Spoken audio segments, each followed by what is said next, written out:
Good morning, welcome to V3 news లక్ష్యం సమాజహితం. ముందుగా paper ముచ్చట కార్యక్రమానికి స్వాగతం. ఈ రోజు మన ముందు విశ్వంబర, ఆంధ్రజ్యోతి, ఈనాడు దినపత్రికలని మరి ఏ పేపర్లో ఏ వార్తలు అనేది మనం మొదటగా చూసుకుందాం. సో ఫస్ట్ మనం చూసుకుందాం విశ్వంబర దినపత్రిక చూసుకుందాం. విశ్వంబర దినపత్రిక చూసినట్లయితే మనకి ప్రధాన వార్తగా ఇచ్చారు అంటే దివికెగిసిన సాహితీ శిఖరం అనేది మనకి ప్రధాన వార్తగా చూడొచ్చు మనం. సో మరి ప్రముఖ రచయిత అందశ్రీ కన్నుమూత అనేది అయితే మనకి ప్రధాన వార్తగా విశ్వంబర దినపత్రికలో ఇచ్చారు. సో ఆయన మరి విపరీతమైనటువంటి అస్వస్థతకు గురై గాంధీ ఆసుపత్రిలో తుది శ్వాస విడిచినట్లుగా తెలుస్తూ ఉంది. అలాగే ఆయన ప్రస్థానం అంతా కూడా గొర్రెల కాపరిగా జీవనం కొనసాగించారు.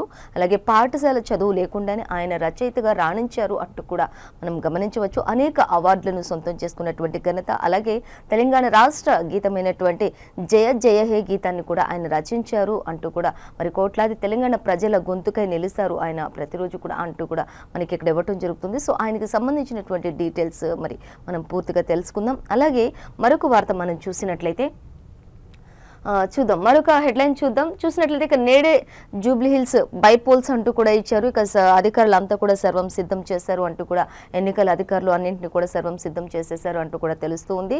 అలాగే ఇంకా దానికి సంబంధించినటువంటి పూర్తి డీటెయిల్స్ కూడా చూద్దాం. ఇక 3 ప్రధాన పార్టీలు కూడా మరి గెలుపు మాదే అనే విధంగా వారి యొక్క లక్ష్యంతో ముందుకు వెళ్తున్నటువంటి పరిస్థితి కూడా మనం చూడొచ్చు, గమనించవచ్చు. ఇక సో 3 ప్రధాన పార్టీలలో ఎవరిని ప్రజలు వరిస్తారు, ఎవరిని అదృష్టం వరిస్తుంది, ఎవరికి ప్రజలు పట్టం కట్టబోతున్నారు అనేది కూడా మనం తెలుసుకోబోతున్నాం తొందరలోనే. అలాగే ఇక మరొక వార్త మనం చూసినట్లయితే మధ్యాహ్న భోజనం తిని 17 మంది విద్యార్థులకు అస్వస్థత అంటూ కూడా మనకు ఒక వార్త అయితే ఇక్కడ కరీంనగర్ జిల్లాకు సంబంధించి ఇవ్వడం జరుగుతుంది. బీసీ గురుకుల పాఠశాలకు సంబంధించినటువంటి వార్త. సో దానికి సంబంధించి మరిన్ని డీటెయిల్స్ మనం చూద్దాం. ఇక రిజర్వేషన్ల సాధనకు హలో బీసీ చలో ఢిల్లీ అనే కార్యక్రమం కూడా ఆర్ కృష్ణయ్య మరి శ్రీకారం చుట్టుపడుతున్నారు అంటూ కూడా మనకి ఇక్కడ ఇవ్వటం జరుగుతుంది. సో వాటికి సంబంధించి కూడా డీటెయిల్స్ చూద్దాం. ఇక మరొక ప్రధాన వార్త అనేది చూసినట్లయితే ఇక ఢిల్లీలో భారీ పేలుడు అంటూ కూడా మనకి ఇక్కడ ఒక ప్రధాన వార్త అయితే హల్చల్ చేస్తున్నట్లుగా మనం గమనించవచ్చు. ఇక ఢిల్లీలో ఇప్పటికే ఆ యొక్క బాంబు పేలుడు వల్ల కారులో పేలుడు సంభవించింది. దాంతో 10 మంది వరకు మృతి చెందారు. ఇంకా అక్కడ చుట్టుపక్కల ఉన్నటువంటి ప్రతి ఒక్కరికి కూడా ఒక 30 మంది వరకు కూడా 30 మంది పైచిలకు కూడా అనుకోవచ్చు తీవ్రంగా గాయపడిన వారు ఉన్నారు అంటూ కూడా మనకి ఇక్కడ ఇవ్వటం జరుగుతుంది. సో కారులో నుంచి ఒక పేలుడు సంభవించింది అంటూ కూడా ఇప్పటికే అక్కడ ఉన్నటువంటి వ్యక్తిని అదుపులోకి తీసుకోవడం కూడా జరిగింది అంటూ కూడా అధికారులు మనకి వివరించడం జరుగుతుంది. సో దానికి సంబంధించి ఇంకా మరిన్ని డీటెయిల్స్ కూడా చూద్దాం. ఇక జూబ్లీ హిల్స్ ఓటర్లకు మాగంటి సునీత ఒక వీడియో సందేశాన్ని పంపించారు అనేది అయితే మనం ఇక్కడ చూడొచ్చు. విశ్వంబర దినపత్రికలో మరి కుటుంబ పెద్దను, కుటుంబ దిక్కును కోల్పోయి మేము పుట్టెడు దుఃఖంలో ఉండి కూడా నేను మరి ప్రజలంతా కూడా మమ్మల్ని నమ్ముకుని ఉన్నారని చెప్పేసి మరి మొండి ధైర్యంతో ముందుకొచ్చి నేను ఈ ఎన్నికల్లో అలాగే కేసీఆర్ ఆశీస్సులతోటి నేను ఈ ఎన్నికల్లో పోటీ చేయడం జరుగుతుంది. కాబట్టి ప్రజలందరూ కూడా మరి గొప్ప మనసుతో ఆశీర్వదించాలని చెప్పి కూడా ఆవిడ ఒక వీడియో సందేశాన్ని కూడా ఇచ్చినట్లుగా మనం గమనించవచ్చు. సో దానికి సంబంధించి కూడా మనం డీటెయిల్స్ చూద్దాం. దానికి సంబంధించి అన్ని డీటెయిల్స్ కూడా మనం దానికి సంబంధించి కూడా మనం డీటెయిల్స్ చూసినట్లయితే ఇక ప్రతి ఒక్కటి కూడా మనం ఒక్కొక్కటిగా డీటెయిల్స్ చూద్దాం. ధాన్యం కొనుగోలులో కొత్త మైలురాయి అంటూ కూడా ఇక్కడ ఉత్తమ్ కుమార్ రెడ్డి కూడా చెప్తున్నారు. ఖరీఫ్ సీజన్లో 8.54 లక్షల మెట్రిక్ టన్నులు కొనుగోలు చేస్తూ ఉన్నామంటూ కూడా ఆయన చెప్తున్నారు. సో వాటికి సంబంధించి కూడా ఒక్కొక్కటిగా మనం డీటెయిల్గా చూసుకుంటూ వద్దాం. ఇంకా చూసినట్లయితే కిషన్ రెడ్డి కూడా తెలంగాణలో 42,219 కోట్లతో రైల్వే ప్రాజెక్టులు అంటూ కూడా కిషన్ రెడ్డి చెప్పడం జరుగుతుంది. అంటే సికింద్రాబాద్ రైల్వే స్టేషన్ అంతర్జాతీయ రైల్వే స్టేషన్గా గుర్తించబోతున్నాం అంటూ కూడా ఆ విధంగా నిర్ణయిస్తున్నామంటూ కూడా ఆయన చెప్పడం జరుగుతుంది. సో వాటన్నిటికి సంబంధించి కూడా డీటెయిల్స్గా చూద్దాం. ఇక ప్రధాన వార్తకు సంబంధించినటువంటి అందశ్రీ కన్నుమూత అనే దానికి సంబంధించి మనం మరి ఇక ప్రముఖులు ఎవరెవరు వచ్చారు ఏంటి అనే దానికి సంబంధించి మనం డీటెయిల్గా చూసినట్లయితే దివికెగిసిన సాహితీ శిఖరం అనేది చూద్దాం. ఇక ప్రముఖ రచయిత అందశ్రీ కన్నుమూత తీవ్ర అస్వస్థతకు గురై చికిత్స పొందుతూ గాంధీ ఆసుపత్రిలో మృతి చెందారు అంటూ మనకి ఇవ్వటం జరుగుతుంది. అలాగే గొర్రెల కాపరిగా జీవన ప్రస్థానం ప్రారంభించారు. పాఠశాల చదువు లేకుండానే కవిగా రాణించారు. అసలు కవిత్వం చెప్పడంలో దిట్ట ఆయనే సాటి అంటూ కూడా చెప్తూ ఉన్నారు. అలాగే ఇక అందశ్రీ రాసిన జయ జయ హే తెలంగాణను రాష్ట్ర గీతంగా గుర్తింపించారు అంటూ చెప్తున్నారు. ప్రధాని మోడీ, తెలుగు రాష్ట్రాల సీఎంలంతా కూడా సంతాపం వ్యక్తం చేశారు అంటూ కూడా చెప్తూ ఉన్నారు. అలాగే ఇక అందశ్రీ ఆలోచనలు తెలంగాణ ఆత్మను ప్రతిబింబిస్తాయి అంటూ ప్రధాని మోడీ చెప్పడం జరుగుతుంది. తెలంగాణ సాహితీ శిఖరం నేల కూలింది అంటూ తెలంగాణ సీఎం రేవంత్ రెడ్డి కూడా చెప్తున్నటువంటి పరిస్థితి. మరి కుటుంబ సభ్యులకు తన ప్రగాఢ సానుభూతిని తెలియజేశారు.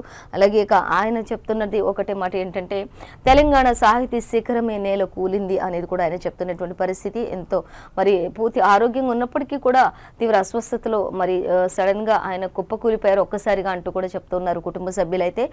సో దానికి సంబంధించి ఇంకా చూద్దాం. అందశ్రీ మరణ వార్త దిగ్భ్రాంతిని కలిగించిందంటూ ఇటు ఏపీ నుంచి కూడా ఏపీ సీఎం చంద్రబాబు కూడా దిగ్భ్రాంతి వ్యక్తం చేశారు. అలాగే మరి పవన్ కళ్యాణ్ ఇతర ముఖ్యమంత్రులు అందరూ కూడా డిప్యూటీ సీఎం పవన్ కళ్యాణ్ ఇతర ముఖ్యమంత్రులు అందరూ కూడా ఇక్కడ ఉన్నటువంటి సీఎం రేవంత్ రెడ్డి, అక్కడ ఉన్నటువంటి ఏపీ మంత్రి చంద్రబాబు నాయుడు అందరూ కూడా తీవ్ర దిగ్భ్రాంతిని వ్యక్తం చేసి కుటుంబ సభ్యులను ఓదార్చే ప్రయత్నం చేశారు. అలాగే మరి ఆయన మరణ వార్త ప్రతి ఒక్కరికి కూడా తీరని లోటు అనేది కూడా చెప్తున్నారు. ఇక ఆయన రచించినటువంటి తెలంగాణ రాష్ట్ర గీతం జయ జయ హే అనేది మరి తెలంగాణ రాష్ట్ర గీతంగా గుర్తింపు ఇచ్చారంటూ కూడా ప్రధాని మోడీ కూడా చెప్పడం జరుగుతుంది అనేది కూడా మనం క్లియర్గా గమనించవచ్చు. సో అలాగే ఇక ఆయన అనేక బిరుదులను కూడా ఆయన సొంతం చేసుకున్నారు అంటూ కూడా చెప్తూ ఉన్నారు. సో దానికి సంబంధించి ఇంకా మరిన్ని డీటెయిల్స్ కూడా మనం చూడొచ్చు. సో ఆయన రాసిన అనేక పాటలలో ఒక పాట అయితే మాయమవుతున్నాడమ్మా మనిషి అన్నవాడు అనే పాటను మరి ప్రజల హృదయాలను కలిచివేసింది అంటూ కూడా ఆయన ఈ పాటతో ప్రజలందరి గుండెల్లో కూడా ఆయన చిరస్థాయిగా నిలిచిపోతారు అంటూ కూడా మరి అనేకులు చెప్పడం కూడా జరుగుతున్నటువంటి పరిస్థితి. ప్రతి ఒక్కరితో కూడా ఎంతో మమైకమైతూ ఉండేటటువంటి వ్యక్తి అంటూ కూడా ప్రతి ఒక్కరు పర్సనల్గా కూడా చెప్పడం జరుగుతున్నటువంటి పరిస్థితి. ఆయన మరణ వార్త వినగానే ప్రతి ఒక్కరు కూడా మరి గుండెల విసేల వారి యొక్క రోదనలు మిన్నంటాయి అంటూ కూడా తెలుస్తున్నటువంటి పరిస్థితిని మనం గమనించవచ్చు. అనేకులు ఆయన పార్థివ దేహానికి మరి నివాళులు అర్పించినట్లుగా తెలుస్తుంది అంటూ కూడా మనకి ఇక్కడ చిత్రంలో కూడా మనం చూడొచ్చు. మంత్రులందరూ కూడా అధికారులందరూ కూడా ఇక్కడ వచ్చి ఆయన మరి దివికేసిన సాహితీ శిఖరం అంటూ కూడా కొనియాడుతున్నటువంటి పరిస్థితిని మనం గమనించవచ్చు. సో అలాగే ఈ రోజు నేడు జరుగుతున్నటువంటి నేడే జూబ్లీహిల్స్ బైపోల్ ఎన్నికలకు సంబంధించి చూసినట్లయితే పోలింగ్కు సర్వం సిద్ధం చేసినటువంటి అధికారులు విధులు నిర్వహించనున్నటువంటి 260 మంది ఎన్నికల అధికారులు ఎన్నికల సిబ్బంది అంటూ ఇచ్చారు. 2000 మంది పోలీస్ సిబ్బంది అలాగే 39 ప్రాంతాల్లో డ్రోన్లతో కూడా పర్యవేక్షణ జరపనున్నట్లుగా సెక్యూరిటీ పరిశీలించనున్నట్లుగా తెలుస్తుంది ఈసారి అంటూ కూడా ఆర్వి కర్ణన్ వివరించినట్లుగా తెలుస్తుంది. అలాగే ఇక బరిలో 58 మంది అభ్యర్థులు ఉంటారు. 39 ప్రాంతాల్లో డ్రోన్లతో కూడా పర్యవేక్షణ చేయడం జరుగుతుంది అంటూ కూడా మనకి నేడు జరగనున్నటువంటి జూబ్లీహిల్స్ బైపోల్ ఎన్నికలకు సంబంధించి అయితే డీటెయిల్గా ఇచ్చేశారు. ఇక అలాగే ఇక మరొక వార్త మనం చూసినట్లయితే మధ్యాహ్న భోజనం తిని 17 మంది విద్యార్థులకు అస్వస్థత అనేది గమనించినట్లయితే మనం కరీంనగర్ జిల్లా జమ్మికుంట ప్రాథమిక ఉన్నత పాఠశాలలోని మధ్యాహ్న భోజనం తిన్నటువంటి 17 మంది విద్యార్థులు తీవ్ర అస్వస్థతకు గురైనట్లుగా తెలుస్తుంది. ఉడికించినటువంటి బాయిల్డ్ ఎగ్స్ సరిగా ఉడికించకపోవటం వల్ల అవి తిన్న విద్యార్థులు ఒక్కసారిగా మరి వారికి వామిటింగ్స్ అవ్వడం జరిగింది. దాని ద్వారా మరి పిల్లలంతా కూడా కడుపు నొప్పితోటి అలాగే వామిటింగ్స్ తోటి తీవ్ర అస్వస్థతకు గురయ్యారు. ఇందులో 17 మంది వరకు కూడా హాస్పిటల్లో చికిత్స పొందుతున్నట్లుగా మనం గమనించవచ్చు. సో మొత్తంగా అయితే నాసి రకం ఫుడ్ అలాగే పిల్లల్ని అడిగినట్లయితే మరి ఆ ఫుడ్ కూడా సరిగా ఉడకంది పడుతున్నారు. దానివల్లే మాకు ఇలా అవుతుంది అంటూ కూడా విద్యార్థులు చెప్పడం జరుగుతుంది అధికారులకు అంటూ కూడా మనం ఇక్కడ గమనించవచ్చు. సో అలాగే ఇంకా చూద్దాం క్లియర్గా చూసినట్లయితే కరీంనగర్ జిల్లా జమ్మికుంట ప్రాథమిక ఉన్నత పాఠశాలలో మధ్యాహ్న భోజనం తిన్న 17 మంది విద్యార్థులు అస్వస్థతకు గురయ్యారు. అప్రమత్తమైనటువంటి ఉపాధ్యాయులు చికిత్స కోసం వారిని జమ్మికుంట ప్రభుత్వ ఆసుపత్రిలో చేర్పించారు. మధ్యాహ్న భోజనంలో గుడ్లు వాసన వచ్చాయని, అన్నంలో పురుగులు కూడా ఉన్నాయని విద్యార్థులు ఆరోపిస్తున్నారు. అస్వస్థతకు గురైనటువంటి విద్యార్థులకు ఎలాంటి ప్రమాదం అయితే లేదని చెప్పి ఆసుపత్రి సిబ్బంది ఎవరైతే ఉన్నారో వైద్యులు తెలియచేయడం జరిగింది అంటూ కూడా తెలుస్తుంది. సో అలాగే ఇక మరొక వార్త మనం చూసినట్లయితే తెలంగాణలో 42,219 కోట్లతోటి రైల్వే ప్రాజెక్టులు అంటూ కిషన్ రెడ్డి చెప్తూ ఉన్నారు. సికింద్రాబాద్ రైల్వే స్టేషన్ను అంతర్జాతీయ స్థాయిలో నిర్మించుకుంటున్నాం. ఇప్పటి వరకు 50% పనులు పూర్తయ్యాయి. వచ్చే ఏడాది దశల వారీగా ఈ నిర్మాణం అందుబాటులోకి రానుంది. 3,000 మంది ప్రయాణికులు కూర్చునే విధంగా 3 ఎకరాల్లో వెయిటింగ్ హాల్, క్యాంటీన్ వంటి సదుపాయాలను కూడా నిర్మిస్తూ ఉన్నామంటూ కేంద్ర మంత్రి కిషన్ రెడ్డి చెప్తూ ఉన్నారు.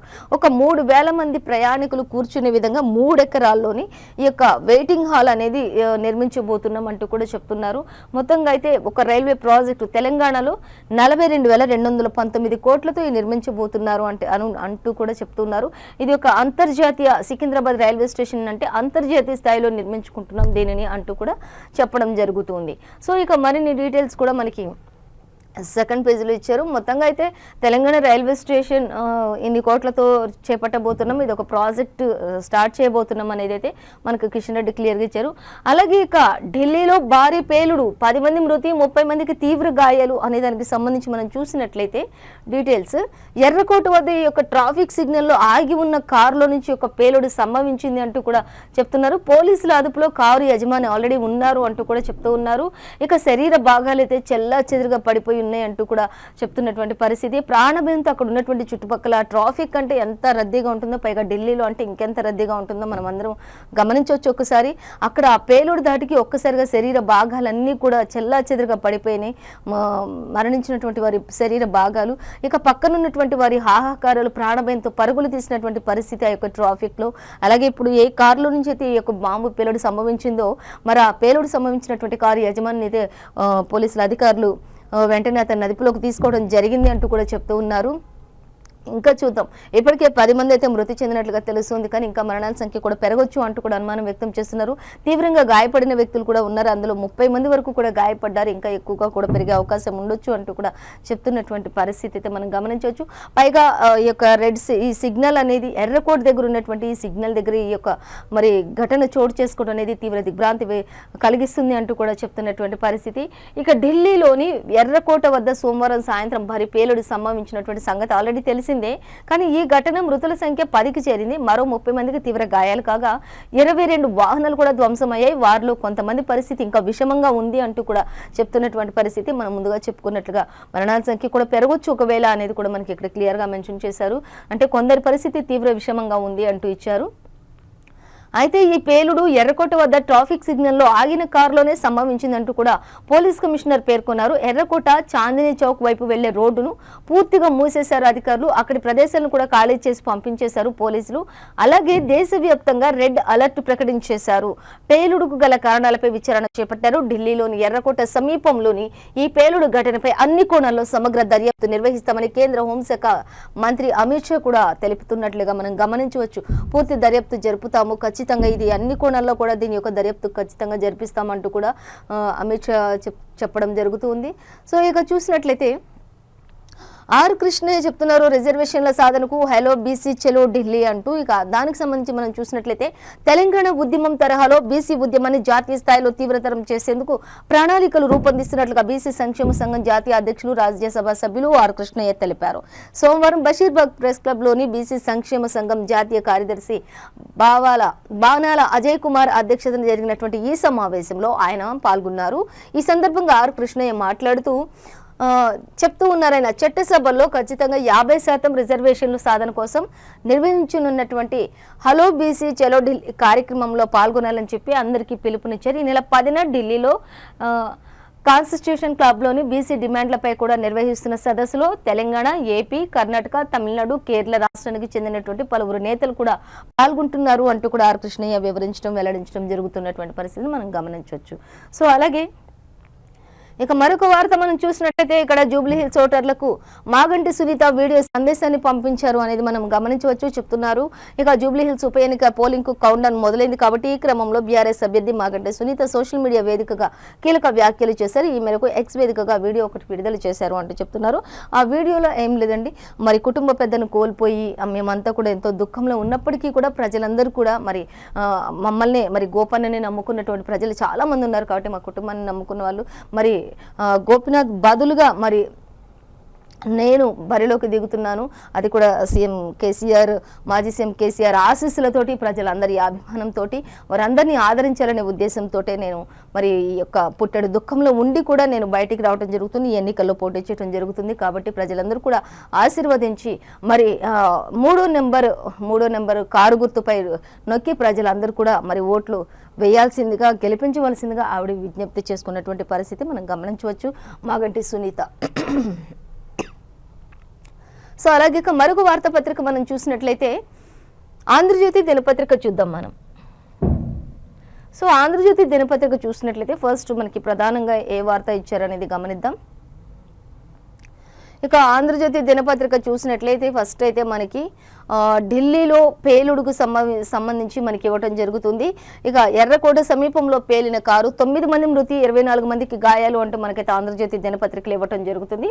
సో మనకి అక్కడ పేలుడు సంభవించిన దగ్గర ఎంత దారుణమైన పరిస్థితి కొనసాగుతుంది అనేది కూడా మనకి ఇక్కడ చిత్రంలో చూడొచ్చు. ఏ విధమైనటువంటి మంటలు కూడా ఎగిసిపడుతున్నటువంటి ఆ యొక్క మంటల్ని కూడా మనం గమనించవచ్చు. ఇంకా ఈ పరిస్థితిలో అక్కడ ప్రజలు ఎంత భయాందోళనకు గురై మరి వారు ఎంత పరుగులు తీసుండొచ్చు. మరి ఎర్రకోట సమీపంలోని ఒక ట్రాఫిక్ సిగ్నల్ దగ్గర ఆ విధంగా సంభవించింది అంటే ఇంకా ఏ విధమైనటువంటి దారుణం చోటు చేసుకుని ఉండొచ్చు అక్కడ అనేది మనం గమనించవచ్చు. ఢిల్లీలో ఎర్రకోట సమీపంలో జరిగినటువంటి పేలుడు మంటల్లో కాలిపోతున్నటువంటి కొన్ని వాహనాలు అంటూ కూడా మనం గమనించవచ్చు అంటూ కూడా ఇచ్చారు. ప్రజలందరూ కూడా వారి హాహాకారాలు మిన్నంటాయి అంటూ కూడా ఇవ్వడం జరుగుతుంది. సో అందరూ కూడా ప్రాణభయంతో పరుగులు తీసినటువంటి పరిస్థితి, అందులో చాలా మంది మరి తీవ్రంగా గాయపడిన వారు ఉన్నారు అంటూ కూడా మనకి ఇక్కడ ఇచ్చారు. వారిలో కొంతమంది పరిస్థితి ఇంకా విషమంగా ఉన్నట్లుగా కూడా చెప్తున్నటువంటి పరిస్థితి. అలాగే చూద్దాం. ఇక ఢిల్లీలో భారీ పేలుడు 9 మంది మృతి 24 మంది గాయాలు. ఎర్రకోట సమీపంలో పేలిన కారు 3 పరిస్థితి అయితే విషమంగా ఉంది. మృతుల సంఖ్య పెరిగే ప్రమాదం కూడా ఉండొచ్చు ఇంకా అంటూ కూడా వ్యాఖ్యానిస్తున్నారు. ఛిద్రమైన శరీర భాగాలతో ఘటనా స్థలి వద్ద భీతావహ దృశ్యాలు, పేలుడు దాటికి తీవ్రంగా దెబ్బతిన్నటువంటి పలు వాహనాలు, దుకాణాలు అంటూ కూడా చెప్తున్నారు. అప్పటికే మరిక పేలుడు సమయంలో కార్లు ఉన్నటువంటి 3 కూడా మృతి చెందారు. ఘటనపై ప్రధాని నరేంద్ర మోదీ ఆరా తీస్తున్నట్టు కూడా తెలిసింది. ఘటనా స్థలికి హోంమంత్రి అమిత్ షా కూడా హుటాహుటిన వెళ్ళినట్లుగా తెలుస్తుంది. ఇక ఆసుపత్రిలో క్షతగాత్రులను కూడా ఆయన పరామర్శించినట్లుగా తెలుస్తుంది అంటూ కూడా మనకి ఇక్కడ ఇవ్వటం జరుగుతుంది. ఉగ్ర కుట్ర కోణంలోనే ఎన్ఐఏ దర్యాప్తు, కారు కదలికలపై వివరాల కోసం సీసీటీవీ కెమెరాల జల్లెడ పడుతున్నటువంటి అధికారులు అంటూ కూడా తెలుస్తుంది. ఇప్పటికే ఆ కారు ఎవరిది అంటూ ఆ యజమానిని కూడా అదుపులోకి తీసుకున్నటువంటి పోలీసులు అనేది కూడా మనం గమనించవచ్చు అనేది కూడా మనకి క్లియర్ గా మెన్షన్ చేశారు. సో ఇక చూద్దాం. పేలుడుకు కారణం ఏంటో ఇప్పటికిప్పుడైతే చెప్పలేమంటూ కూడా అమిత్ షా కూడా చెప్తున్నటువంటి ఆయన ఒక స్టేట్మెంట్ కూడా రిలీజ్ చేశారు. పేలుడు సంభవించిన దానికి సంబంధించి అన్ని కోణాల్లో కూడా క్షుణ్ణంగా దర్యాప్తునైతే ప్రారంభించాము, ఖచ్చితంగా పట్టుకుంటాము అంటూ కూడా చెప్తున్నారు. కానీ ఇప్పటికిప్పుడే ఎవరు నేరస్తులు అనే దాని గురించి అయితే మేము ఇప్పటికిప్పుడే బయటకు చెప్పలేము అంటూ కూడా అమిత్ షా కూడా ఒక స్టేట్మెంట్ రిలీజ్ చేయడం మనకి ఇక్కడ చెప్పుకోవచ్చు. పేలుడుకు కారణం ఏంటో కారణాలు ఇప్పుడే చెప్పలేము, అన్ని కోణాల్లో ఖచ్చితంగా ఎక్స్క్యూజ్ మీ అన్ని కోణాల్లో ఖచ్చితంగా దర్యాప్తు చేస్తాము, వాస్తవాలను ప్రజల ముందు ఉంచుతామంటూ కూడా అమిత్ షా చెప్పడం జరుగుతుంది. మరి ప్రాణ నష్టం కూడా జరిగింది మరి అంటూ కూడా చెప్తున్నారు. రాష్ట్రంలో మొత్తం ఇప్పటికే హై అలర్ట్ జారీ చేశాము, పోలీసులతో డీజీపీ టెలికాన్ఫరెన్స్ కూడా నిర్వహించారు. రాష్ట్ర వ్యాప్తంగా ముమ్మర సోదాలు కొనసాగుతున్నాయి, అన్ని ప్రాంతాల్లో పూర్తి అప్రమత్తతతో కొనసాగుతుంది అంటూ కూడా మనకి ఇక్కడ క్లియర్గా మెన్షన్ చేశారు. సో మొత్తంగా అయితే ఇక పేలుడు దాటికి అక్కడ ఉన్నటువంటి పరిస్థితి చాలా దారుణమైన పరిస్థితి అనేది అయితే మనకి క్లియర్గా మనం గమనించవచ్చు. ఇక్కడ ఇప్పటికీ 24 మంది అయితే మరి తీవ్రంగా గాయపడ్డట్టుగా తెలిసింది, 9 మంది మృతి చెందినట్లుగా తెలిసింది. సో మనకి విశ్వప్రధాని పత్రికలో 10 మంది మృతి చెందినట్లు ఇచ్చారు, కానీ ఇక్కడ మాత్రం 9 మంది మృతి చెందారని ఇచ్చారు. సో ఇంకా 3 పరిస్థితి మాత్రం విషమంగా ఉంది అంటూ మాత్రం ఇచ్చారు. మరణాల సంఖ్య పెరిగే అవకాశం కూడా ఉంది అంటూ మనకి ఆంధ్రజ్యోతి దినపత్రికలు ఇవ్వడం జరుగుతుంది. ఇదంతా కూడా మరి ప్రధాని మోడీ కూడా చెప్తున్నారు, ఇదంతా భారీ కుట్ర కోసం భగ్నం చేయడం. ఇదంతా 3 రాష్ట్రాల్లో 8 మంది ఉగ్రవాదులు అరెస్ట్ చేశాము ఇప్పటికే అంటూ కూడా ఒక 3 రాష్ట్రాలు తీవ్ర ఉగ్రవాదులు ఎవరైతే ఉన్నారో వారిని అరెస్ట్ చేయడం కూడా జరిగింది అంటూ, వీరిలో 3 వైద్యులుగా కూడా కొనసాగుతున్నటువంటి పరిస్థితిని మనం గమనించవచ్చు అంటూ కూడా చెప్తున్నటువంటి పరిస్థితి. ఇక వారిలో ఒకరు చూసినట్లయితే 3 డాక్టర్లలో ఒకరు మహిళా డాక్టర్ అయి ఉండటం కూడా ఆశ్చర్యాన్ని కలిగిస్తుంది. ఇక 2900 కేజీల పేలుడు పదార్థాలు స్వాధీనం చేసుకున్నారు వారి నుంచి అంటూ కూడా ఇచ్చారు. AK-47 రైఫిళ్లు, పిస్తోళ్లు, టైమర్లు కూడా గుర్తించినట్లుగా వారి నుంచి తెలుస్తుంది. 3 ఎవరైతే ఉన్నారో ఉగ్రవాదులు వీరిని అరెస్ట్ చేసిన నేపథ్యంలో వారి నుంచి స్వాధీనం చేసుకున్నటువంటి ఈ యొక్క AK-47 రైఫిళ్లు అలాగే పిస్టళ్లు, టైమర్లు కూడా గుర్తించినట్లుగా తెలుస్తుందని అధికారులు చెప్తూ ఉన్నారు. ఇక మహిళా డాక్టర్ కారులో అసాల్ట్ రైఫిల్ కూడా ఉన్నట్లుగా గుర్తించారు అధికారులు అంటూ ఇచ్చారు. హైదరాబాద్ డాక్టర్ అరెస్ట్ తో కలిసి మొత్తం 4 వైద్యులకు ఉగ్ర లింకులు ఉన్నట్లుగా తెలిసింది. హైదరాబాద్ లో ఒక డాక్టర్ అరెస్ట్ అయ్యారు, వారితో కలుపుకుంటే 4 వైద్యులు ఉండటం గమనార్హం. వారిలో మరి ఒక్కరిని పట్టుకోవడం వల్ల అందరూ కూడా బయటకు వచ్చినట్లుగా తెలుస్తూ ఉంది. ఇక వారందరికీ ఒకరికొకరికి కనెక్షన్ ఉన్నట్లుగా కూడా తెలుస్తుంది. శ్రీనగర్ లో వెలిసినటువంటి పోస్టర్లపై కూపీ లాగితే బయటపడినటువంటి ఈ కుట్ర అంటూ ఇచ్చారు. హర్యానా, కాశ్మీర్ పోలీసుల ఆపరేషన్ ఇది అంటూ కూడా మనకి వివరించడం జరుగుతుంది. సో దానికి సంబంధించి ఇంకా మరిన్ని డీటెయిల్స్ కూడా మనం గమనించవచ్చు. ఇక చూద్దాం మరొక వార్త మనం చూసినట్లయితే అందశ్రీ హఠాన్ మరణం అనేది మనకి మరి ఇంతకుముందు మనం చెప్పుకున్నాం. కవి రచయిత అంటూ కూడా మనం హైదరాబాద్లో ఇంట్లోనే ఆయన ఒక్కసారిగా కుప్పకూలారు అనేది అయితే మనకి ఆంధ్రజ్యోతి దినపత్రికలో క్లియర్గా ఇచ్చారు. హుటాహుటిన కుటుంబ సభ్యులందరూ కూడా గాంధీ ఆసుపత్రికి తీసుకువెళ్ళటం జరిగింది అంటూ కూడా చెప్తున్నారు. ఆయన చికిత్స పొందుతూ తుది శ్వాస విడిచినట్లుగా కూడా కుటుంబ సభ్యులు ధృవీకరించారు, చెప్తూ ఉన్నారు. అలాగే డాక్టర్లు కూడా మరి వారి యొక్క ప్రయత్నాలన్నీ కూడా చేశారు అంటూ కూడా చెప్తూ ఉన్నారు. వైద్యులు కూడా చివరి వరకు కూడా వారు ప్రయత్నం చేశారు అనేది కూడా చెప్తున్నటువంటి పరిస్థితి. వైద్యులు కూడా ఇక హుటాహుటిన గాంధీ ఆసుపత్రికి తరలింపు, అప్పటికే మృతి చెందాడు అంటూ కూడా వైద్యులు చెప్తున్నటువంటి పరిస్థితి. ఇంకా చూద్దాం, నేడు మాత్రం అంత్యక్రియలు అంటూ ఇచ్చారు. సాహితీ లోకానికి తీరని లోటు అంటూ కూడా చంద్రబాబు కూడా ట్వీట్ చేసినట్లుగా తెలుస్తుంది. పలువురు అందరూ కూడా ఆయనకి మరి నివాళులు అర్పించినట్లుగా తెలుస్తున్నటువంటి పరిస్థితి మనం గమనించవచ్చు. ఇక అలాగే మరొక వార్త చూద్దాం. మొత్తంగా అయితే అందశ్రీ మరి ఆయన మరణం వార్త మాత్రం, ఆయన హఠాన్ మరణం తీరని లోటు రాష్ట్రాలకు, తెలుగు రాష్ట్రాలకు అంటూ కూడా చెప్తున్నటువంటి పరిస్థితి. ఇంకా మరొక వార్త చూద్దాం. మరొక వార్త చూస్తే బీహార్లో నేడే తుదిపోరు అంటూ ఇచ్చారు. 122 అసెంబ్లీ స్థానాలకు పోలింగ్ జరుగుతుంది. 3.7 కోట్ల మంది ఓటర్ల చేతిలో 1302 మంది అభ్యర్థుల భవితవ్యం ఉంది. 1.75 కోట్ల మంది మహిళా ఓటర్లు ఉన్నారు. నవయువ ఓటర్లు 7.69 లక్షల మంది ఉన్నారు. ఈ నెల 14న ఓట్ల లెక్కింపు ఉంటుంది. నేడే జూబ్లీహిల్స్ ఉప ఎన్నిక పోలింగ్ కూడా అంటూ మనకి ఇవ్వటం జరుగుతుంది. ఇక్కడ కూడా మనకి ఈ యొక్క పోలింగ్ నేపథ్యంలో ఈ రోజు అంతా కూడా కొన్ని గవర్నమెంట్ కార్యాలయాలు కావచ్చు, గవర్నమెంట్ పాఠశాలలు కావచ్చు, వాటన్నిటికీ కూడా సెలవు ప్రకటించడం జరిగింది. ఈ రోజు అన్నిటికీ కూడా కొంత సెలవునైతే ప్రకటించడం జరిగింది జూబ్లీహిల్స్ ఉప ఎన్నికల నేపథ్యంలోనే అది కూడా మనం తెలుసుకోవచ్చు. అలాగే మరొక వార్తాపత్రిక మనం చూద్దాం. మనకి చూసినట్లయితే మరొక వార్త చూద్దాం. ఇక్కడ ఆంధ్రజ్యోతి దినపత్రిక మనకి 1,00,000 కోట్ల పెట్టుబడులకు కేబినెట్ ఓకే చేసింది. విద్యుత్ కేంద్రాల ఏర్పాటుకు అసైన్డ్ భూములు చట్టంలో కీలక సవరణతో ఆర్డినెన్స్ జారీకి ఆమోదం. విశాఖలో పలు ఐటీ సంస్థలకు భూ కేటాయింపులకు అంగీకారం చేశారు. కుప్పం, ఓర్వకల్లు, నాయుడుపేటల్లో పలు పరిశ్రమలకు కూడా అంటూ ఇచ్చారు. కేబినెట్ నిర్ణయాలకు వెల్లడించినటువంటి మంత్రి పార్థసారథి సొంత ఊర్లో ఐటీ ఉద్యోగం అంటూ కూడా మనకి ఇవ్వడం జరుగుతుంది. మండలానికి ఒక వర్క్ స్పేస్ సెంటర్ ఉంటుంది. కనీసం 610 మంది పనిచేసేలా సదుపాయాలు ఉంటాయి. రోజంతా కూడా కరెంటు అంటూ కూడా ఇచ్చారు. ఇక అలాగే హై స్పీడ్ నెట్, వీసీ సౌకర్యం తప్పనిసరి. సమావేశాలకు ప్రత్యేక గది, స్కానింగ్, ప్రింటింగ్, లాకర్ సౌకర్యం. వర్క్ స్పేస్ పాలసీకి కేబినెట్ ఆమోదం తెలిపింది అనేది కూడా మనకి క్లియర్గా మెన్షన్ చేశారు. ఇక చూసినట్లయితే మరొక వార్తాపత్రిక మనం చూద్దాం. ఈనాడు దినపత్రిక చూద్దాం. ఈనాడు దినపత్రిక చూసినట్లయితే మనకి ఈనాడు దినపత్రికలో ఏమి ఇచ్చారు అనేది మనం గమనించినట్లయితే ఫస్ట్ మనకి ఈనాడు దినపత్రికలో ప్రధానంగా అంటే మనకి ఇక్కడ చూడొచ్చు ఢిల్లీ పేలుడుకు సంబంధించి ఏ విధంగా అక్కడ ఢిల్లీలో భారీ పేలుడు అనే దానికి సంబంధించి మనకి అక్కడ ప్రాంతం అంతా కూడా ఇక్కడ మనకి ఇచ్చారు, గమనించవచ్చు మనం. అక్కడ విపరీతమైనటువంటి ఎంత దారుణమైనటువంటి పెద్ద మంటల్లో కొన్ని బైక్లన్నీ కూడా వాహనాలన్నీ చెల్లాచెదరుగా పడిపోయి వాహనాల్లో కూడా పెట్రోల్ లీక్ అయిపోయి మంటలు అంటుకొని అక్కడ అంతా కూడా మరి పేలుడు అనంతరం ఆ ఘటనా స్థలంలో చెలరేగిన మంటలు, సహాయక చర్యలు చేపడుతున్న అధికారులు అంటూ కూడా మనం గమనించవచ్చు. అప్పటికే ప్రజలందరూ కూడా హాహాకారాలతోటి పరుగులు తీశారు, మిన్నంటాయి అంటూ కూడా ఇచ్చారు. ఇప్పటికే 9 మంది వరకు మృతి చెందారు. పలు వాహనాలు దగ్ధమయ్యాయి. 24 మంది నుంచి 30 వరకు కూడా గాయపడ్డారు అంటూ కూడా చెప్తున్నారు. చాలా ఏళ్ళుగా ఈ పేలుడు ఘటనలు అనేవి కూడా లేకుండా ప్రశాంతంగా ఉన్నటువంటి దేశంలో మరి ఒక్కసారిగా ఈ పేలుడు ఢిల్లీలో, పైగా ఎర్రకోట సమీపంలో జరగటం అనేది చాలా దిగ్భ్రాంతిని కలిగిస్తుందని చెప్పుకోవచ్చు అంటూ కూడా మనకి ఇక్కడ ఇచ్చారు. చాలా ఏళ్ల తర్వాత ఇప్పటి వరకు అయితే మనకి పేలుళ్ళు అనేది లేకుండా చాలా ప్రశాంతంగా ఉన్నటువంటి వాతావరణంలో మళ్ళీ ఇది ఒక భయానకమైనటువంటి పరిస్థితి కొనసాగింది అనేది అయితే ఇచ్చారు. అలాగే మరొక వార్త చూస్తే కవి రేడు అందశ్రీ అంటూ ఇచ్చారు, అస్తమయం అంటూ ఇచ్చారు. ఇక చూద్దాం ఆయనకి సంబంధించి కూడా మనం డీటెయిల్స్గా చూద్దాం. మెయిన్ ప్రధాన వార్తలు అంటే మనకి ఇవి ఇచ్చారు ఈనాడు దినపత్రికలో. ఇక ఉగ్ర కుట్రకే భగ్నం ఇదంతా అంటూ కూడా ఇవ్వటం జరుగుతుంది. అన్ని డీటెయిల్గా మనం చూద్దాం ఒక్కొక్కటిగా. ఇక జూబ్లీహిల్స్ ఏంటో పల్స్ అంటూ ఇచ్చారు. ఇక చివరి ఓటు పడే వరకు అప్రమత్తంగా ఉండండి అంటూ ఓటర్లు పోలింగ్ కేంద్రాలకు వచ్చేలా చూడాలని కూడా నిర్ణయం అంటూ ఇక్కడ నేతలందరూ కూడా పర్యవేక్షణ బాధ్యతలు అప్పగిస్తున్న ఉప ఎన్నికపై మంత్రులతో సీఎం రేవంత్ హాజరయ్యి ఆయన ప్రతిదీ కూడా అల్పాహార విందు సమావేశం ఏర్పాటు చేశారు. ప్రతి ఒక్కరూ ఉప ఎన్నికపై ఓటర్లందరూ పోలింగ్ కేంద్రాలకు వచ్చేలా చూడాలని నిర్ణయం తీసుకోండి అంటూ కూడా ఆయన చెప్పడం జరిగింది. నేతలందరూ కూడా ఎప్పటికప్పుడు ఆయన దిశానిర్దేశం చేస్తున్నటువంటి పరిస్థితి సీఎం రేవంత్ రెడ్డి. చూద్దాం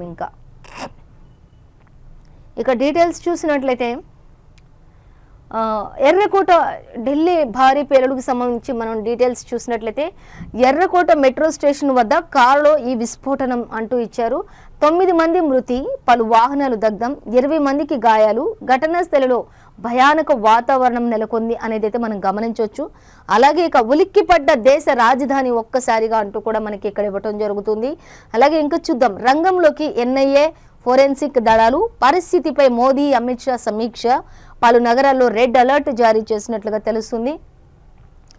ఇది చాలా ఏళ్లుగా ఈ పేలుడు ఘటనలు అనేవి లేకుండా ప్రశాంతంగా ఉన్న దేశంలో ఒక్కసారిగా కలకలం రేపింది. దేశ రాజధాని నడిబొడ్డున నిత్యం రద్దీగా ఉండేటటువంటి ఈ చారిత్రక ఎర్రకోటకు అతి సమీపంలో ఈ సోమవారం సాయంత్రం ఓ కారులో నుంచి భారీ పేలుడు సంభవించింది. దాని దాటికి అనేక వాహనాలు బుగ్గయ్యాయి. 9 నిండు ప్రాణాలు అగ్నికి ఆహుతయ్యాయి. మరో 20 మంది వరకు గాయాల పాలయ్యారు. వీరిలో 3 పరిస్థితి అత్యంత విషమంగా ఉంది. ఈ ఘటనతో దేశమంతటా రెడ్ అలర్ట్ ప్రకటించారు. పలు నగరాల్లో ముమ్మర తనిఖీలు చేపట్టారు. పేలుడుపై ప్రధాని నరేంద్ర మోదీ ఉన్నత స్థాయి సమీక్ష నిర్వహించారు. అలాగే కారు యజమానిని కొన్ని గంటల్లోనే అదుపులోకి తీసుకున్నారు అంటూ కూడా మనకి ఇక్కడ ఇవ్వటం జరుగుతుంది. ఇంకా చూద్దాం, లాల్ ఖిలా మెట్రో స్టేషన్కు చివరిగా చేరువగానే ట్రాఫిక్ సిగ్నల్ వద్ద కారు నుంచి ఈ పేలుడు సంభవించినట్లుగా గుర్తించారు. క్షతగాత్రులకు ఎల్ఎన్జేపీ ఆసుపత్రిలో చికిత్స అందిస్తూ ఉన్నారు. పేలుడు ఉగ్రవాదుల పాత్ర, కుట్రకోణం వంటివి ఉన్నాయేమో అంటూ తెలుసుకునేందుకు జాతీయ దర్యాప్తు సంస్థ, ఫోరెన్సిక్ విభాగాలు, క్లూస్ బృందాలు రంగంలోకి దిగాయి. కేంద్ర హోంమంత్రి అమిత్ షా ఢిల్లీ పోలీసు ఉన్నతాధికారులతో మాట్లాడి పరిస్థితిని సమీక్షించారు. దేశంలో భారీ ఉగ్రకుట్రను భద్రతా బలగాలన్నీ కూడా భగ్నం చేసి పెద్ద ఎత్తున వారు ఆ మందుగుండ్లు ఏవైతే ఉంటే వాటిని స్వాధీనం చేసుకున్నట్లుగా తెలుస్తుంది. కొన్ని గంటల్లోనే ఈ పేలుడు ఘటన చోటు చేసుకోవడంతో ఇవన్నీ కూడా కొన్ని గంటల్లోనే వారంతా కూడా స్వాధీనం చేసుకున్నారు. ఈ పేలుడుకు సంబంధించినటువంటి మందుగుండ్లు ఏవైతే ఉంటే వాటన్నిటిని స్వాధీనం చేసుకున్నారు. ఇవన్నీ కొన్ని గంటల్లోనే జరిగిపోయినాయి. వెంటనే హుటాహుటిన అన్ని చర్యలు కూడా తీసుకోవడం జరిగింది అంటూ ఇచ్చారు. అలాగే ఇక చూద్దాం, ఇక పెద్ద ఎత్తున మందుగుండును స్వాధీనం చేసుకున్న కొన్ని గంటల్లోనే ఈ పేలుడు ఘటన కూడా చోటు చేసుకుంది.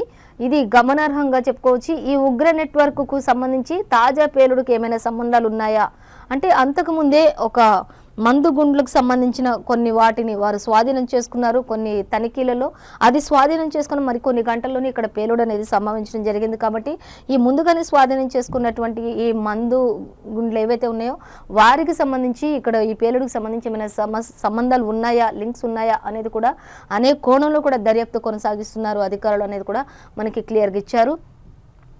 ఇక చూద్దాం, ఈ ఉగ్ర నెట్వర్క్కు తాజా పేలుడుకు ఏమైనా సంబంధాలు ఉన్నాయా అన్న కోణంలో కూడా దర్యాప్తు చేస్తున్నారు. క్షణాల్లోనూ ఇతర వాహనాలు కూడా మంటలు అంటుకున్నాయి అంటూ కూడా ఇక్కడ మనం గమనించవచ్చు. ఎర్రకోట గేట్ నెంబర్ 1 మెట్రో స్టేషన్ వద్ద సాయంత్రం 6:52 జరిగినటువంటి ఈ పేలుడు అంటూ కూడా మనం గమనించవచ్చు. అయితే ఇక్కడ చెప్తున్నది ఏంటంటే, ఉగ్రకుట్ర భగ్నం, జమ్మూ కాశ్మీర్లో 8 మంది అరెస్ట్ చేశారు. వారిలో 3 వైద్యులుగా గుర్తించబడ్డారు అంటూ కూడా చెప్తున్నారు. అలాగే 2900 కిలోల పేలుడు పదార్థాన్ని స్వాధీనం చేసుకున్నారు. అలాగే ఆయుధాలు కూడా AK-47 పిస్టల్స్, రైఫిల్స్ ఇలాగే అన్ని కూడా మరి వారు అదుపులోకి తీసుకున్నట్లుగా తెలుస్తుంది. ముజమిల్ షకీల్, ఆదిల్ అహ్మద్ అనే వ్యక్తులను కూడా అదుపులోకి తీసుకున్నట్లుగా తెలుస్తుంది అనేది కూడా మనం క్లియర్గా గమనించవచ్చు. సో మరొక వార్త మనం చూసినట్లయితే, కవి రేడు అందశ్రీ అస్తమయం అనేది మనం గమనించినట్లయితే వేకువజామున అస్వస్థతతో మృతి చెందినట్లుగా ప్రధాని మోదీ, సీఎం రేవంత్ రెడ్డి సహా ప్రముఖులంతా కూడా దిగ్భ్రాంతి వ్యక్తం చేశారు. గట్కేసర్లో నేడు అధికారిక లాంఛనాలతోటి అంత్యక్రియలు జరగనున్నాయి అంటూ కూడా మరి ప్రభుత్వ లాంఛనాలతోటి ఆయనకు అంత్యక్రియలు జరగనున్నాయి నేడు గట్కేసర్లో అంటూ కూడా ఇవ్వటం జరుగుతుంది. సో యువతను ఉర్రూతలూగించినటువంటి ఉద్యమ గొంతుక మూగపోయింది. పల్లె పదం విశ్రమించింది. పామరుడి పదమే ఉద్యమ గీతికై అందరి నోట పాటైన కవి రేడు దివికెగిశారు అంటూ జయ జయ హే తెలంగాణ జననీ జయకేతనం అంటూ రాష్ట్రానికి అధికారిక గీతం అందించినటువంటి ప్రముఖ కవి, రచయిత అందశ్రీ ఇక లేరు అంటూ బడుగు జీవుల వేదనాభరిత జీవిత గాథలను ఎలుగెత్తి చాటిన ఆయన గొంతు మూగబోయింది. సామాజిక దురాచారాలపై కూడా అక్షరాలను సంధించడానికి బడికే వెళ్ళనవసరం లేదని చాటి చెప్పినటువంటి ఆయన మరి అక్షరాలను సంధి చెప్పడానికి, సామాన్య ప్రజల గొంతుకై నిలవడానికి బడికి వెళ్లాల్సిన, పాఠశాలకు వెళ్లాల్సిన అవసరమే లేదంటూ నిరూపించినటువంటి దిట్టైన కవి, రచయితగా నిలిచిన వ్యక్తి అందశ్రీ అంటూ కూడా మనకి ఇక్కడ ఇవ్వటం జరుగుతుంది. ఇక ఆకస్మికంగా ఈ లోకాన్ని వదిలి వెళ్లారు ఆయన. హైదరాబాద్ లాలాగూడలో నివసిస్తున్న అందశ్రీ మరణ వార్త రాష్ట్రాన్ని విషాదంలో నింపింది. ఆయన సోమవారం తుదిశ్వాస విడిచినట్లుగా తెలుస్తుంది. అలాగే కష్టాల సుడి దాటి సాహితీ శిఖరమే నిలిచారు అంటూ కూడా ఇచ్చారు. తెలంగాణ ఆత్మ గీతాకారుడు అందశ్రీ అంటూ కూడా ఇచ్చారు. ఇక ఆయనకు సంబంధించి మనకు ఒక ప్రత్యేక సంచిక, ప్రత్యేక వ్యాసం కూడా ఇచ్చినట్లుగా తెలుస్తుంది. దానికి సంబంధించి మనం 4th పేజ్లో డీటెయిల్గా మనం గమనించవచ్చు. మొత్తంగా అయితే నేడు మరి గట్కేసర్లో ఆయన అంత్యక్రియలు ప్రభుత్వ లాంఛనాలతో, అధికారిక లాంఛనాలతో జరుగుతాయి అంటూ కూడా మనకి ఇవ్వడం జరుగుతుంది. పలువురు మంత్రులంతా కూడా ప్రధాని మోదీతో సహా, సీఎం రేవంత్ రెడ్డి సహా ప్రముఖుల దిగ్భ్రాంతి వ్యక్తం చేసినట్లు తెలుస్తుంది అనేది అయితే మనకి క్లియర్ గా మెన్షన్ చేశారు. సో అలాగే మరొక వార్త మనం చూద్దాం. జూబ్లీ హిల్స్ ఏంటో పల్స్ అంటూ ఇక్కడ మనకి ఇచ్చారు. ప్రత్యేక యాప్ లో పోలింగ్ సరళి నమోదు, 4 బ్యాలెట్ యూనిట్ల వినియోగం. ఇక నెల రోజులుగా నువ్వా నేనా అన్నట్లుగా హోరాహోరీ ప్రచారం సాగినటువంటి జూబ్లీ హిల్స్ ఉప ఎన్నికల్లో నేడైతే మరి పోలింగ్ జరగనుంది అంటూ కూడా తెలుస్తుంది. పూర్తి పహార అక్కడ నిర్వహించినట్లుగా తెలుస్తుంది. ఇక సీఎం రేవంత్ రెడ్డి మాత్రం చివరి ఓటర్ వరకు కూడా మరి ప్రజలందరికీ కూడా అధికారులు ఎప్పటికప్పుడు వారిని గమనిస్తూ ఉండాలి, చివరి ఓటు వరకు కూడా వారితో ఉండాలి, ఖచ్చితంగా చివరి ఓటు పడే వరకు కూడా అప్రమత్తంగానే ఉండాలి, అధికారులు ఎవ్వరు కూడా ఎక్కడ కూడా మరి నిర్లక్ష్యం వహించొద్దు అంటూ కూడా చెప్తూ ఉన్నారు సీఎం రేవంత్ రెడ్డి. అలాగే ఇంకా చూద్దాం. ఇక చూసినట్లయితే ఆయన ఇంకా ఏం చెప్తున్నారు అనేది మనం గమనించినట్లయితే నెల రోజుల నుంచి జరుగుతుంది హోరాహోరీ పోటీ. ఇక చూద్దాం. మంగళవారం ఉదయం 7 గంటల నుంచి సాయంత్రం 6 గంటల వరకు అయితే పోలింగ్ జరుగుతుంది. ఎమ్మెల్యే మాగంటి గోపీనాథ్ తరపున మృతితో ఉప ఎన్నిక నిర్వహిస్తున్న విషయం కూడా ఆల్రెడీ తెలిసిందే. 58 మంది అభ్యర్థులు ఉన్నటువంటి 3 మధ్య ప్రధాన పోటీగా ఉంది. బారాస తరపున మాగంటి గోపీనాథ్ భార్య సునీత, కాంగ్రెస్ పక్షాన నవీన్ యాదవ్, భాజపా తరపున లంకల దీపక్ రెడ్డి పోటీ చేస్తున్నారు. అంటే ఈ 3 పైనే మొత్తంగా కూడా ప్రధాన పార్టీల 3పైనే ఈ యొక్క హోరాహోరీ పోటీ కొనసాగుతుంది. ప్రచారం కూడా ఆ విధంగానే కొనసాగించారు అనేది కూడా మనం గమనించవచ్చు. ఇక చూద్దాం. ఇక గెలుపుపై ఎవరికి వారు ధీమాగా అయితే ఉన్నారు. ఎన్నికను అధికార పార్టీ, ప్రతిపక్షాలు ప్రతిష్టాత్మకంగా తీసుకున్నాయి. నియోజకవర్గంలోని రాజకీయ పరిణామాలు, ఓటర్లు ఇచ్చే తీర్పుపై 2 తెలుగు రాష్ట్రాల్లో కూడా ఆసక్తి నెలకొంది. ఈ నెల 14న ఓట్ల లెక్కింపు జరగనుంది. బారాస ఆ రెండింటిపై ఆశలు పెట్టుకున్నట్లుగా తెలుస్తుంది అంటూ కూడా మనకి గమనించవచ్చు. బారాసకు ఈ ఉప ఎన్నిక అత్యంత ప్రాధాన్యంగా మారిందంటూ 2009లో కూడా అలాగే జరిగింది అంటూ కూడా చెప్తున్నటువంటి పరిస్థితి. మొత్తంగా అయితే 3 ప్రధాన పార్టీలు ఏవైతే ఉన్నాయో, ఇటు బీజేపీ, బీఆర్ఎస్, కాంగ్రెస్, 3 కూడా మరి 3 కూడా గెలుపు మాదంటే మాది అనే విధంగా అయితే ధీమా వ్యక్తం చేస్తున్నటువంటి పరిస్థితి అయితే గమనించవచ్చు. మరి ప్రజలు ఇచ్చే తీర్పు ఏ విధంగా ఉండబోతుందో చూడాలి, వేచి చూడాలి. సో అలాగే మరొక వార్త చూద్దాం. మరొక వార్త చూస్తే ఆదర్శం ఈ గురువులు అంటూ మనకి ఇక్కడ ఇచ్చారు. గుర్తించి సత్కరిస్తున్న పాఠశాల విద్యాశాఖ ఇప్పటికే 20 మందికి సన్మానం చేసినటువంటి పరిస్థితి అంటూ మనకి ఇక్కడ ఇవ్వటం జరుగుతుంది. అంటే క్షేత్రస్థాయికి తీసుకువెళ్తాం అంటూ కూడా చెప్తున్నారు. పాఠశాల విద్యాశాఖ సంచాలకుడు నవీన్ నికోలస్ మంచి ఆయన నుంచి సన్మానం పొందుతున్నటువంటి వీణా కుమారి అంటూ ఇచ్చారు, రమా ఆనంద్ కుమార్ అంటూ ఇచ్చారు. సో ఇక రాష్ట్ర వ్యాప్తంగా పలువురు ప్రభుత్వ పాఠశాలల ఉపాధ్యాయులు బోధనలతో పాటు పాఠశాలకు అభివృద్ధి, విద్యార్థులు పురోభివృద్ధికి క్రియాశీలకంగా పనిచేస్తున్నటువంటి వినూత్న కార్యక్రమాలు ఏవైతే జరుగుతున్నాయో వాటికి సంబంధించి మరి అవార్డులు, రివార్డులు, అలాగే వారికి సన్మానాలు కూడా జరుగుతున్నటువంటి పరిస్థితితో మనం గమనించవచ్చు. సో అలాగే మేడిగడ్డ పునరుద్ధరణ పనుల్లో జాప్యం ఎందుకు అంటూ మనం ఈనాడు దినపత్రికలో చూడొచ్చు. కాళేశ్వరం సీఏకి నీటిపారుదల శాఖ ఈఎన్సీ నోటీస్ అంటూ కూడా మనం గమనించవచ్చు. చూద్దాం. మేడిగడ్డ బ్యారేజ్ పునరుద్ధరణ పనుల విషయంలో నిర్మాణ సంస్థ సానుకూలంగా స్పందించకపోయినప్పటికీ చర్యలు తీసుకోవడంలో ఎందుకు జాప్యం జరిగిందో చెప్పాలని కాళేశ్వరం చీఫ్ ఇంజనీర్ నీటిపారుదల శాఖ నోటీస్ జారీ చేసింది. ఈ విషయంలో సిఈ అత్యవసరంగా చర్యలు తీసుకోవాలని ఇన్వెస్టిగేషన్స్ అలాగే డిజైన్స్ పునరుద్ధరణ పనులను కూడా నిర్మాణ సంస్థ ఖర్చుతోనే పూర్తి చేసేలా చూడాలి అంది. ఈ మేరకు కాళేశ్వరం సిఈకి ఇంజనీర్ ఇన్ చీఫ్ తాజాగా ఒక లేఖను రాసినట్లుగా తెలుస్తుంది అంటూ కూడా మనం గమనించవచ్చు. సో మనకైతే ఈరోజు ఏ పేపర్లో చూసినా కూడా మనకి మెయిన్ అంటే జూబ్లీ హిల్స్ ఉప ఎన్నికలకు సంబంధించి అయితే మనకి ప్రధాన వార్తగా చెప్పుకోవచ్చు. అలాగే ఇక కవి అందశ్రీ అస్తమయం అనే దాని గురించి కూడా మనం ఒక ప్రధాన వార్తగా కూడా మనం చెప్పుకోవచ్చు. అలాగే ఇక మరి ఢిల్లీలో ఎర్రకోట దగ్గర మరి కారులో నుంచి ఒక పేలుడు సంభవించిన ఘటన కూడా మనం ప్రధాన వార్తలుగా చెప్పుకోవచ్చు. ఇక నేడే బైపోల్స్ కాబట్టి మరి రిజల్ట్స్ కోసం వేచి ఉండాలి. ఇక ప్రజలు ఎవరికి తీర్పునే ఇవ్వబోతున్నారు అనే దానికి సంబంధించి. సో ఈ రోజు మనం ప్రతి పేపర్లో కూడా ఏది చూసినా కూడా మెయిన్ ప్రధాన వార్తలు అంటే మనం ఇవే గమనించవచ్చు. సో ఇదండి ఈ రోజు పేపర్ ముచ్చట కార్యక్రమం విశేషాలు. మరో పేపర్ ముచ్చట కార్యక్రమంతో మళ్ళీ రేపు కలుసుకుందాం. అందువరకు చూస్తూనే ఉండండి. V3 న్యూస్ లక్ష్యం సమాజ హితం.